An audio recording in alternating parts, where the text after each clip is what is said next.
जैसा कि last episode में हम लोगों ने देखा था कि हाँ, लेकिन इसके बावजूद भी वो तीसी के साथ वहाँ से भागता भागता उसी सेफ लोकेशन की तरफ जा रहा था जहाँ पर वो आज की रात गुजार सके, क्योंकि जल्दी डार्कनेस होने वाली है। दूसरी तरफ वो 5 डिसाइपल्स भी अब किन्मो को फॉलो करते करते वहाँ पर पहुँच गए थे, जिन्होंने किन्मो को देख लिया। और इन लोगों को भी पता था कि डार्कनेस में ये जगह खतरनाक हो जाती है, इसलिए ये लोग वेट कर रहे थे कि किन्मो आखिर किस जगह पर जाकर छुपेगा ताकि हम लोग भी वहाँ पर रात को सर्वाइव कर सके। दूसरी तरफ किन्मो जो की पहाड़ी के ऊपर से देख रहा था कि नीचे मौजूद तरह तरह की बीज सीधा सीधा यहाँ से एक रैली की तरफ ही बढ़ रहे हैं, जो कि उस डार्कनेस की तरफ ही था और अंदर से काफी जरा तेज रोशनी निकल रही थी। इसलिए किन्मो समझ गया कि जरूर यही वो रेलिक होगा जहाँ पर हम लोग आज की रात गुजार पाए। इसलिए किन्मो भी तेजी के साथ छलांग मारते हुए फरस से उन्हें बीच के साथ मिलते हुए उसी रैली की तरफ बढ़ने लगा, क्योंकि अंदर से गोल्डन एनर्जी चमक रही थी, जिस एनर्जी को किन्मो पहचानता है क्योंकि उसके विलेज के स्टोन स्टैचूज के अंदर से भी बिल्कुल सेम एनर्जी रिलीज होती है। किन्मो जब यहाँ पर ये सब सोच ही रहा था तभी अचानक उसकी नजर वहाँ डार्कनेस पर पड़ गई, जो कि इस वक्त बहुत ही ज्यादा करीब आ चुकी है। इसलिए हम देखते हैं कि वो खुद की रफ्तार को और भी ज्यादा बढ़ाते हुए उन्हें बीच पर कदम रखकर जंप करते हुए तेजी से उसी रैली के अंदर इंटर हो गया। जबकि दूसरी तरफ पीछे मौजूद ये 5 डिसाइपल्स काफी ज्यादा लेट हो चुके थे। वो अपनी पूरी कोशिश करता है कि ये लोग जल्द से जल्द रैली तक पहुंच पाए, लेकिन तब तक काफी ज्यादा देर हो चुकी थी, क्योंकि हम देखते हैं कि उन 5 में से 2 डिसाइपल तो डार्कनेस के अंदर फंस गए, जिनमें से सामने वाले को जब कैप्टन हाथ से पकड़कर अपनी तरफ खींचने की कोशिश करता है तो इन लोगों को सिर्फ उस वॉरियर का कंकाल ही देखने को मिला, जिसे देखकर तो वो लड़की जिसका नाम चिंग था वो काफी ज्यादा घबरा गई और डर के मारे वो जोरदार चीख लगा देती है।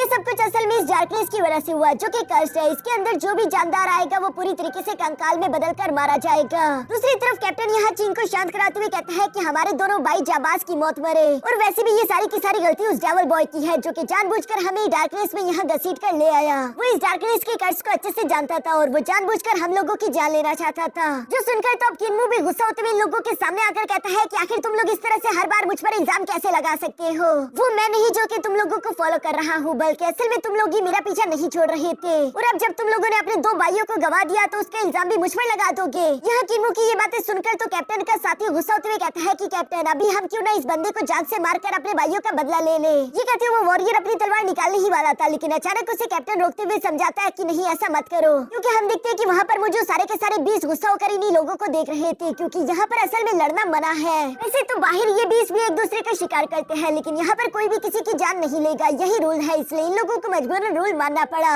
जिस वजह से वहाँ पर मुझे सारे के सारे 20 भी शांत होकर आगे की तरफ बढ़ने लगे। ये देखकर किन्मो काफी ज्यादा हैरान हो गया। उसे ग्रैनी सी ने ये बात तो बताई थी कि 20 कैसे अमन में भी रह सकते हैं, और आज के दिन उसने ये चीज अपनी आंखों से भी देख ली। साथ ही साथ उसे आज के दिन इस बात का भी अंदाजा हो गया कि इंसानों से ज्यादा अमन के साथ तो 20 आपस में रह सकते हैं। दूसरी तरफ सीन शिफ्ट होकर यहाँ डिसेबल विलेज पर आ जाता है, जहाँ पर हम देखते हैं कि ग्रैंडपा क्यूसी ने तो पूरा की पूरा विलेज चांद मारा, लेकिन इन लोगों को तो किन्मो कहीं पर भी दिखाई नहीं दे रहा था। इसलिए ग्रैनी सी बहुत ही ज्यादा परेशान हो रही थी। वो तो इवन यहाँ तक फैसला कर चुकी थी कि वो इस डार्कनेस में भी किन्मो को ढूंढने के लिए जरूर जाएगी, लेकिन विलेज चीफ उसे मना करते हुए कहता है कि ऐसा मत करो, ऑलरेडी डार्कनेस हो चुकी है और वैसे भी हमने किन्मो को सब कुछ दिखा दिया हुआ है। अगर उसने हमारी बातें सीखी हुई तो मुझे पूरे यकीन है कि वो आज की रात को किसी न किसी तरह सर्वाइव कर लेगा। जो सुनकर ग्रैनी सी भी अपने मन में कह रही थी कि किन्मो तुम्हें स्मार्ट बनना होगा और प्लीज चाहे कुछ भी हो जाए मरना मत। यहाँ पर हमें देखने को मिलता है कि ग्रैनी सी किन्मो से कितना ज्यादा प्यार करती है। इसके बाद सीन शिफ्ट होकर दूसरी तरफ किन्यू पर आ गया था, जो कि उसी रेलिक में मौजूद अपने लिए कोई छोटा मोटा डिफेंसिव टूल बना रहा था ताकि वो इसका इस्तेमाल करते खुद को बचा सके।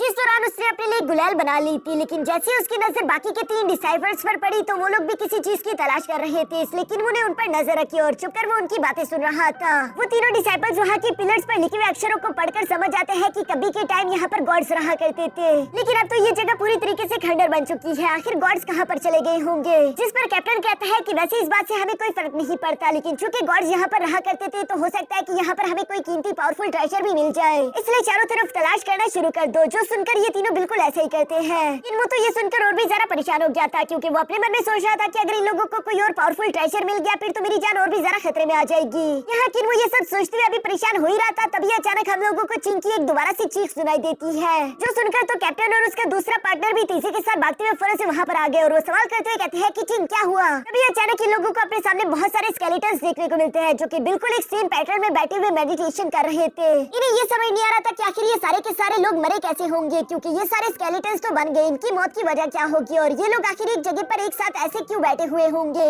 लगता है जिस भी चीज ने इन्हें मारा होगा उसने बिल्कुल भी इन्हें पलक झपकने का टाइम तक नहीं दिया होगा। किन्मो भी इन लोगों पर दूर से नजर रख रहा था, लेकिन दूसरी तरफ हम देखते हैं कि इन तीनों डिसाइपल्स ने देखा कि वहाँ पर मौजूद जितने भी स्केलेटन्स हैं उनके हाथों में कई सारे कीमती ट्रेजर्स मौजूद थे। जो ट्रेजर्स देखकर चिंग अपने कैप्टन से कहती है कि बिग ब्रदर ये देखो यहाँ पर इतने सारे ट्रेजर्स मौजूद हैं और इन सब में से ये गोल्डन कलर का पर्ल काफी सारा कीमती लग रहा है। मुझे नहीं लगता कि हमारे पूरे सेट में भी इतने ज्यादा कीमती ट्रेजर्स मौजूद होंगे। इसकी कीमत तो मिलियंस में हो सकती है। हम लोग अगर ये ट्रेजर्स लेकर वापस चले गए तो हम लोग बहुत ज्यादा अमीर हो जाएंगे, इवन कि अपना सेट तक शुरू कर सकते हैं। यहाँ इन तीनों के दिल में लालच आ चुकी थी, जबकि कैप्टन भी कहता है कि लगता है कि आज गॉड्स हम पर कुछ ज्यादा ही मेहरबान है। और साथ ही साथ उसे थोड़ा बहुत डर भी लग रहा था, इसलिए वो अपने दूसरे साथी से कहता है कि जाओ और वो डिवाइन पर्ल लेकर मेरे पास आ जाओ। जो ना चाहते हुए भी उस लड़के को यहाँ कैप्टन की बात माननी पड़ी। दूसरी तरफ हम देखते हैं कि किन्मू को तो ये सब देखकर बहुत ही ज्यादा गुस्सा आ रहा था। वो कह रहा था कि देखो तो सही, ये किस तरह की शरीफ इंसान है। पहले तो ये लोग गॉड्स की इतनी ज्यादा इज्जत करते हैं और दिखावा कर रहे हैं कि हम उनसे इतना ज्यादा डरते हैं, लेकिन साथ ही साथ ये लोग गॉड्स की ही रैलिक में चोरी करने से बाज भी नहीं आ रहे।